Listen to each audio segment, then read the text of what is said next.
Okay, so we meet for the second session. I'm going to introduce the word ethics to you in this particular session. Let us start now. Please recall your childhood. As you were growing up, several people would have told you, this is wrong, that is right, do the right thing, be a good boy, don't be a bad boy. Such instructions you may have received from your parents, grandparents, elder siblings, school teachers, so on.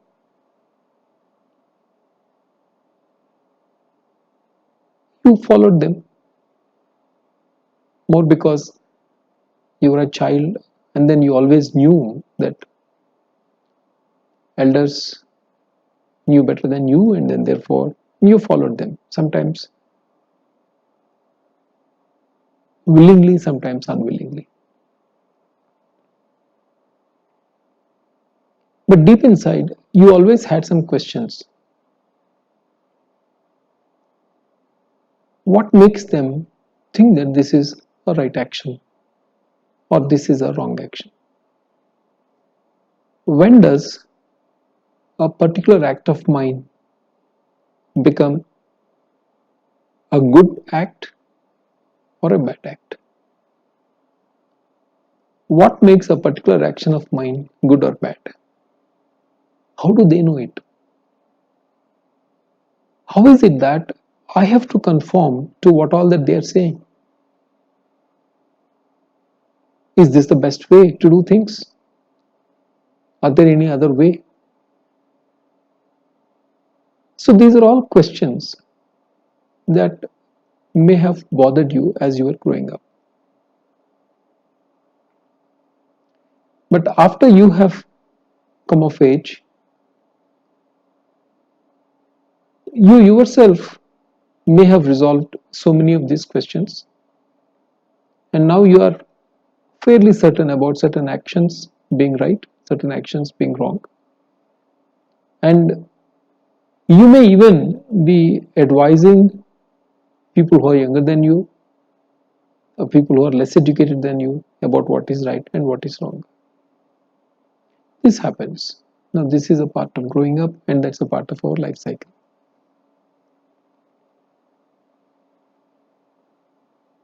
Now, this is also the subject matter of ethics. Now, what is ethics?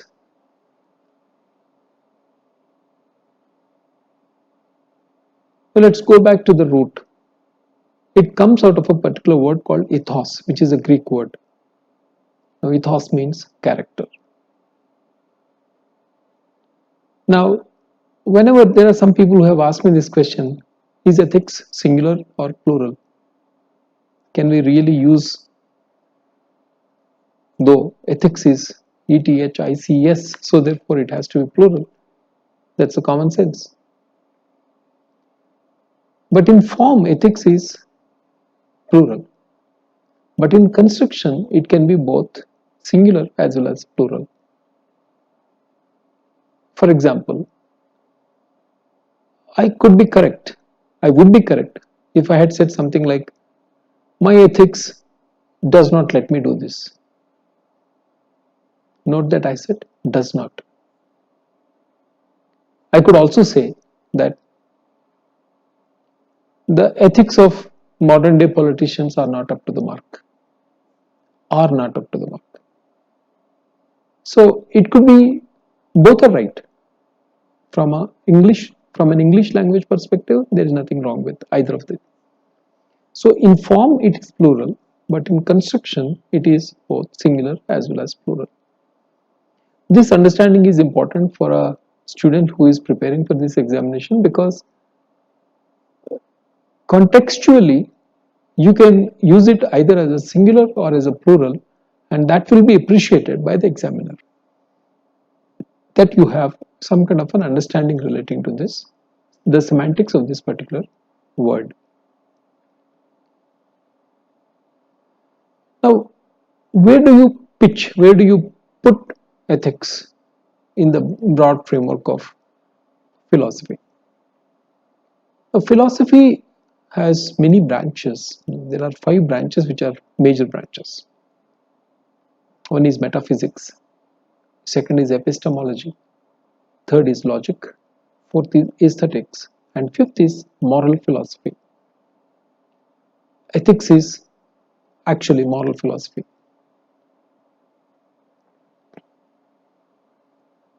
Now, let us define ethics. There are so many definitions of ethics that if we start trying to understand each of these, then it could be a lot of effort.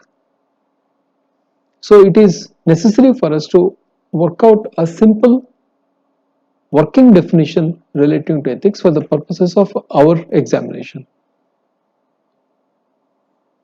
I have done a little bit of diligence, and I think one of the most simple yet meaningful definition of ethics is, within quotes, a systematic philosophical study of morality. I repeat it. A systematic philosophical study of morality is ethics. Now you can infer the difference between ethics and morality here. Ethics is the process. Ethics provides you the tools to understand morality. So morality is the object, ethics is the process. Morality is the destination, ethics is the journey. Ethics provides you the requisite tools so that you understand, with those tools, by applying those tools, what is right and what is wrong, which are the subject matters of morality.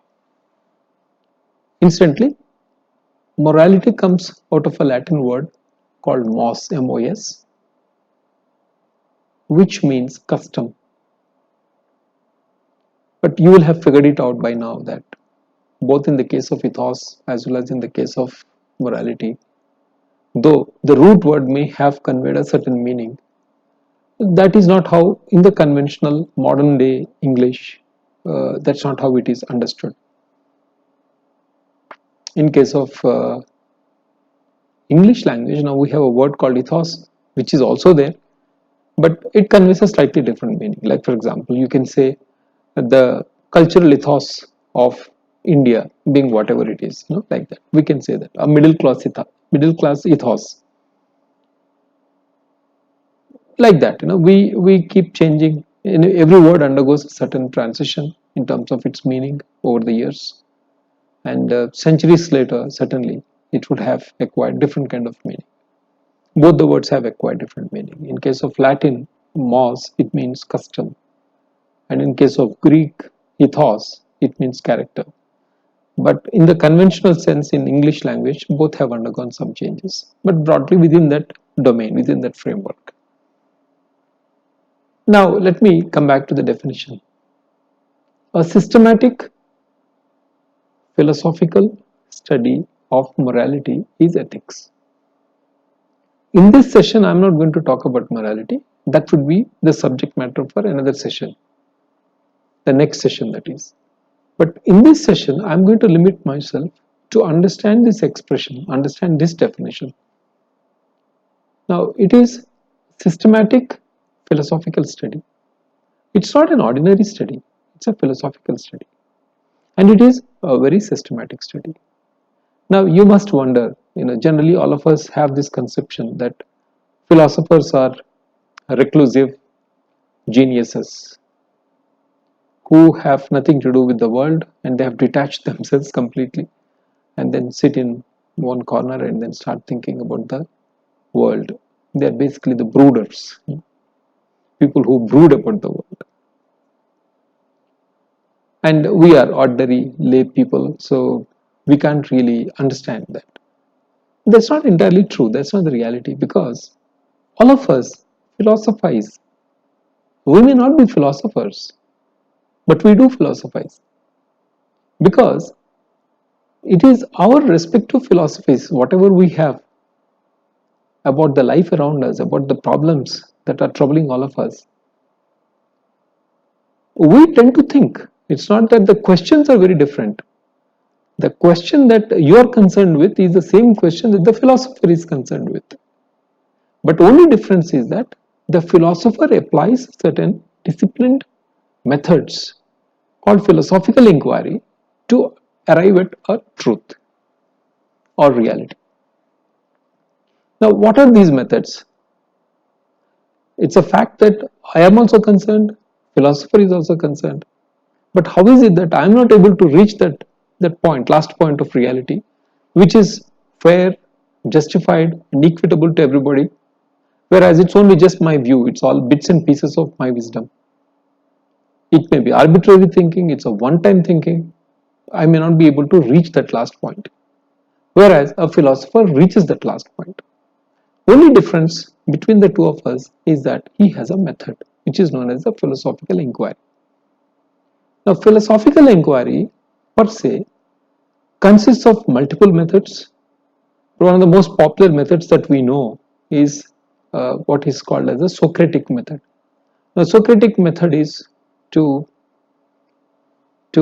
ask a question, get an answer, and ask a question on the answer, and it goes on and on.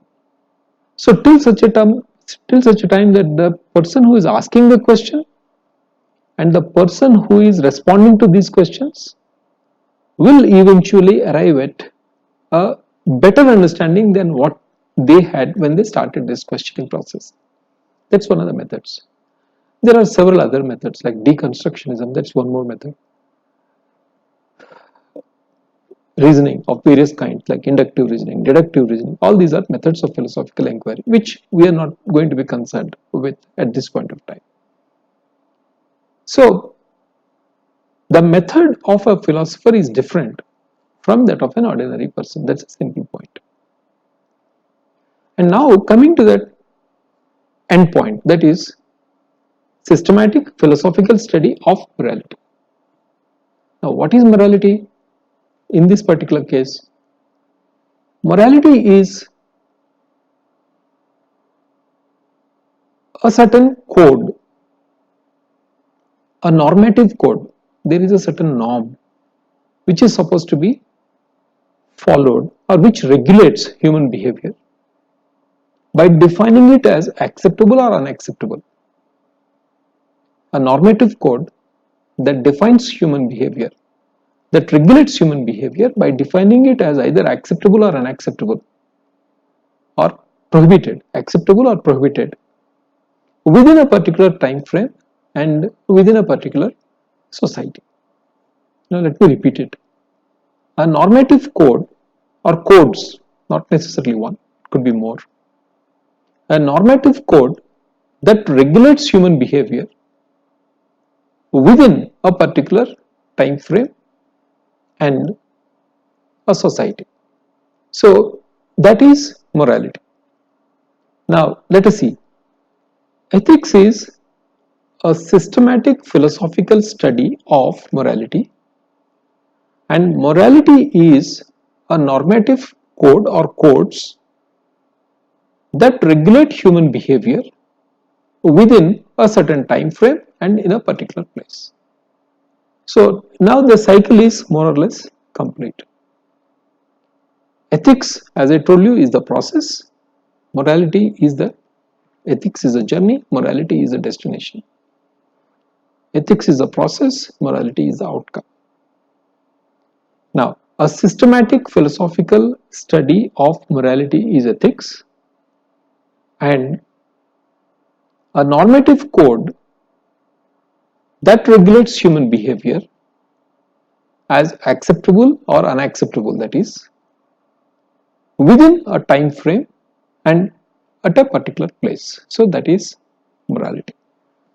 So I will close my second session now, and we will spend a little more time on trying to understand what exactly is this morality and what are these codes that we are talking about and how our behavior is regulated through this understanding of these particular codes in the next session.